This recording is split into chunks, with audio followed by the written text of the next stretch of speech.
Om Swastiastu. Kami dari kelompok 2 dalam mata kuliah Perekonomian Indonesia. Kami akan menjelaskan tujuan dan strategi pembangunan. Mohon disimak. Berikut akan kami jelaskan tentang tujuan dan strategi pembangunan.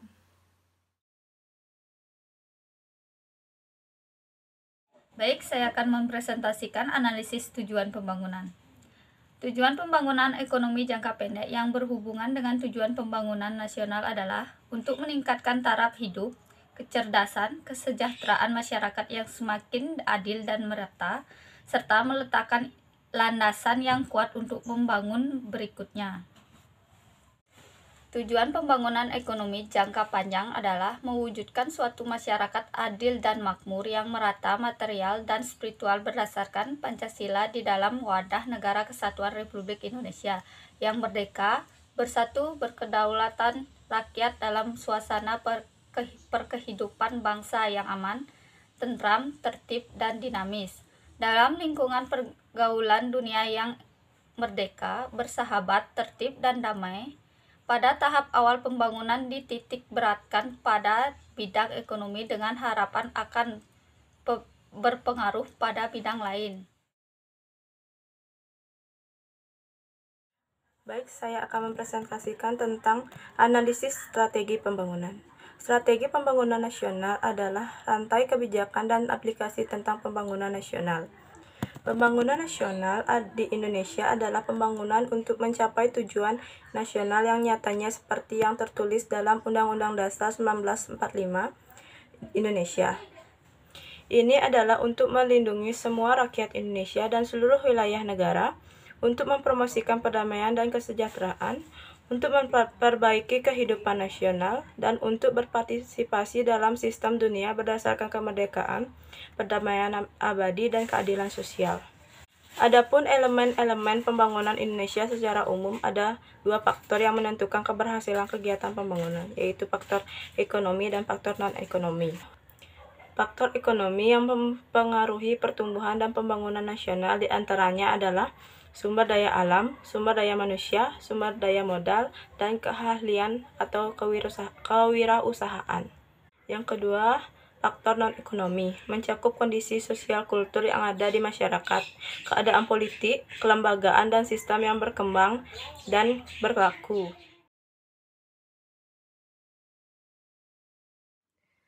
Analisis sistem pelaksanaan pembangunan.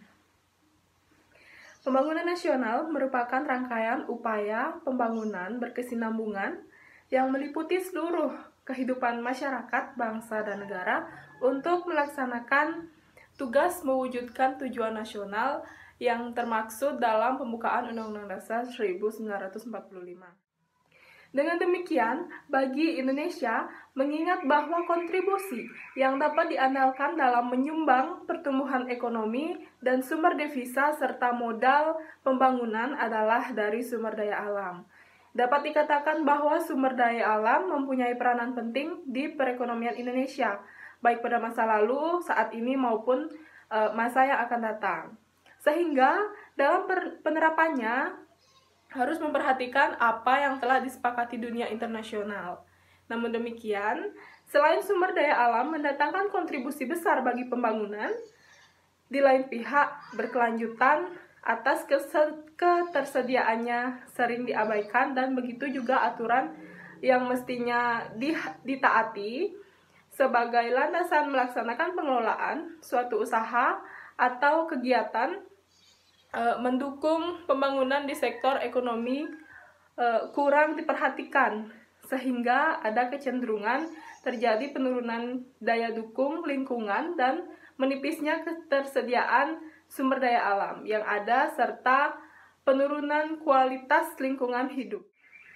Sejalan dengan lajunya pembangunan nasional yang dilaksanakan, permasalahan lingkungan hidup yang saat ini sering dihadapi adalah kerusakan lingkungan di sekitar areal pertambangan, yang berpotensi merusak bentang alam dan adanya tumpang tindih penggunaan lahan untuk pertambangan di hutan lindung. Kasus-kasus pencemaran lingkungan juga cenderung meningkat. Kemajuan transportasi dan industrialisasi yang tidak diiringi dengan penerapan teknologi bersih memberikan dampak negatif terutama pada lingkungan perkotaan. Sebagai contoh, sungai-sungai di perkotaan tercemar oleh limbah industri dan rumah tangga. Kondisi tanah semakin tercemar oleh bahan kimia baik dari sampah padat, pupuk maupun pestisida. Dengan kata lain, permasalahan lingkungan tidak semakin ringan, namun justru akan semakin berat. Apalagi mengingat sumber daya alam dimanfaatkan untuk melaksanakan pembangunan yang bertujuan memenuhi dan meningkatkan kesejahteraan rakyat. Dalam pelaksanaan pembangunan nasional yang berkelanjutan, sektor sumber daya alam dan lingkungan hidup perlu memperhatikan penjabaran lebih lanjut mandat yang terkandung dari Program Pembangunan Nasional, yaitu pada dasarnya merupakan upaya untuk mendayagunakan sumber daya alam yang dipergunakan sebesar-besarnya untuk kemakmuran rakyat dengan memperhatikan kelestarian fungsi dan keseimbangan lingkungan hidup. Pembangunan yang berkelanjutan, kepentingan ekonomi, dan budaya masyarakat lokal, serta penataan ruang. Berikut ada hasil KKT Pembangunan Berkelanjutan. Pembangunan berkelanjutan mengandung makna jaminan mutu kehidupan manusia dan tidak melampaui kebutuhan ekosistem untuk mendukungnya. Dengan demikian, pengertian pembangunan berkelanjutan adalah pembangunan untuk memenuhi kebutuhan-kebutuhan pada saat ini tanpa mengurangi kemampuan generasi yang akan datang dalam memenuhi kebutuhan-kebutuhan mereka. Konsep ini mengandung dua unsur. Yang pertama adalah kebutuhan, khususnya kebutuhan dasar bagi golongan masyarakat yang kurang beruntung, yang amat perlu mendapatkan prioritas tinggi dari semua negara.